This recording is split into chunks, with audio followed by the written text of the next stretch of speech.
apaixonadamente, esta é uma matéria que lhe caracteriza. Eu penso que, como o próprio Martinho disse, desde 75 nós temos uma dependência muito forte do Fundo Monetário Internacional e os últimos 20 anos eu penso que houve uma mudança da abordagem, até de alerta, acima de tudo, do próprio Fundo Monetário Internacional sobre aquilo que eram gorduras excessivas na despesa pública, na administração pública aqui do nosso país, e diz muito bem o nosso Chambul. Entretanto, esta questão da FMI, de facto, é dinheiro do dono, não é? Que está nos a emprestar. E todo aquele que te empresta dinheiro gostava que tu o fizesse dentro daquilo que é a sua expectativa também. Há metas que tinham sido definidas nos governos anteriores, há reformas que tinham sido recomendadas e que pura e simplesmente não avançaram. Então eu penso que, de algum lado, o governo, o Estado moçambicano é culpado deste travão, é culpado desta inércia que hoje está sendo apresentado pela FMI. Porque, em termos daquilo que já falava disso Milton, as metas, as perspectivas, os indicadores macroeconômicos que significasse algum tipo de alívio à pobreza, nós não assistimos muita coisa. Aliás, os próprios indicadores já dão conta nisso. A vida do moçambicano regrediu em termos de capacidade de compra, regrediu em termos de capacidade de gestão do próprio capital. Entretanto, estes todos elementos, e eu, do meu lado, sei que, de facto, vai ser uma carga excessiva naquilo que é a capacidade de pagamento do Estado, mas isto é uma grande oportunidade para nos chamar a atenção e tirarmos a conclusão: se nós não tivéssemos este apoio direto do Fundo Monetário Internacional, quais alternativas Moçambique podia assumir para poder sustentar a sua despesa pública? Porque temos alguns países que, até parecendo que não concordam com as políticas da FMI e adotam outras medidas de suster as suas economias. Eu penso que precisamos de abrir um debate bastante alargado sobre a capacidade. Hoje, Moçambique apresenta um quadro de recursos bastante interessante, mas não está a existir aqui uma relação causa e efeito. Nós temos isto, a nossa capacidade de responder aos desafios da economia nacional é isto. E as reformas,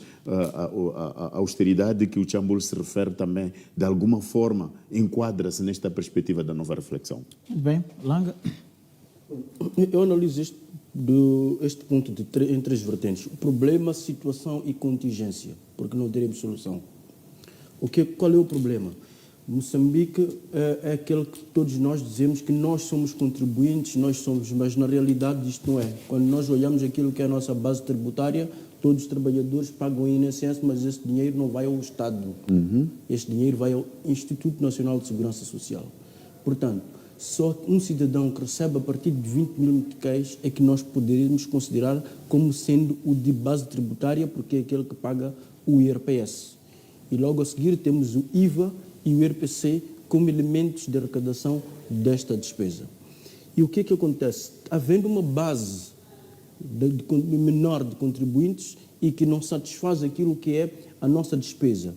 Quando dizemos a despesa do Estado, estamos a dizer tudo aquilo que nós, moçambicanos, concordamos em fazer a partir do plano econômico e social. E o que é que acontece? Cortou-se este financiamento ao orçamento do Estado, nós vínhamos a caminhar bem com o controle da dívida, o Machel bem falou, logo a partir das dívidas ocultas, mas havendo esse corte, o que é que significa? Que eu tenho que ir buscar outros elementos. Esta dívida comercial, essa dívida comercial que Moçambique foi trazer com as ocultas, também baixou aquilo que é o rating de Moçambique naquilo que são as casas de notação financeira. E o que isto significa? Que aquele que vai para lá para dizer assim, eu vou emprestar dinheiro a Moçambique, diz não, este aqui tem um risco de incumprimento. E havendo um risco de incumprimento, a única solução que temos é vir buscar dinheiro aqui em Moçambique. Qual é a desvantagem? O moçambicano, que basicamente são os bancos comerciais e alguns investidores, compram bilhetes de tesouro e não tem aquilo que se chama de período de mora, por exemplo, ou período de carência, que o FMI, por exemplo, pode dar um juro muito baixo, 2%, 3%, e depois diz começa a pagar daqui a 5 anos. Então, isto fez com que o quê? O Estado moçambicano quis suster-se do ponto de vista político, como também do ponto de vista econômico, na ideia de que cortaram-nos, fecharam-nos as torneiras, mas nós vamos sobreviver.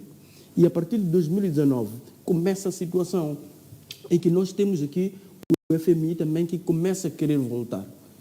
Quer voltar e nos diz assim: vocês estão com um orçamento, no vosso orçamento e aquilo que vocês conseguem arrecadar, o que resta são só 7%.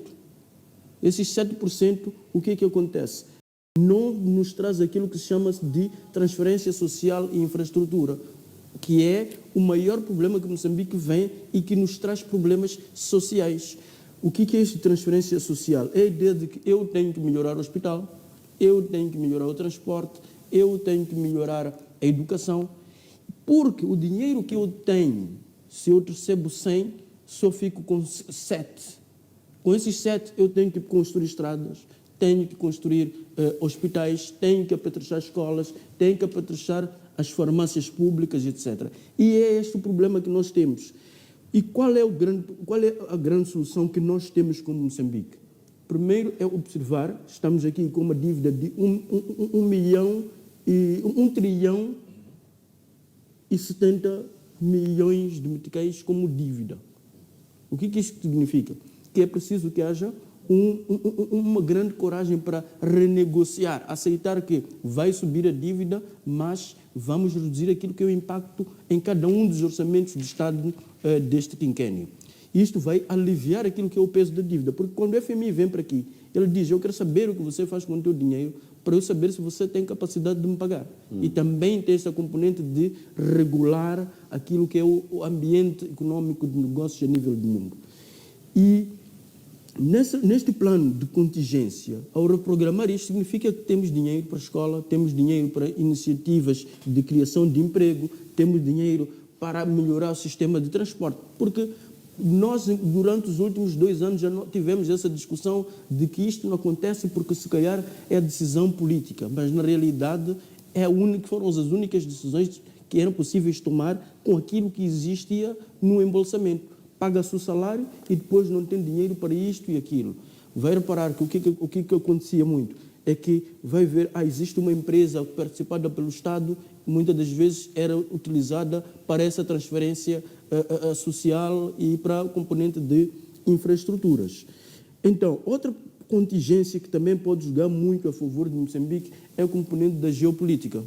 Porque neste momento nós estamos a assistir que principalmente a Covid e a guerra da Ucrânia trouxeram-nos um panorama que vai mudar muito aquilo que é a direção econômica do mundo, em que nós vamos ter, por um lado, os BRICS, que também querem entrar com uma solução, vamos ter, por outro lado, o Banco Africano de Desenvolvimento e cá dentro também há de haver sinergias, principalmente com esta componente da entrada do gás, com a mudança de discurso político. Isto é favorável. Então, esta contingência é aplicada tanto para Moçambique como também para o próprio FMI, que tem que analisar todas essas nuances, porque tem que se manter estável como um parceiro estável para aquilo que é Moçambique.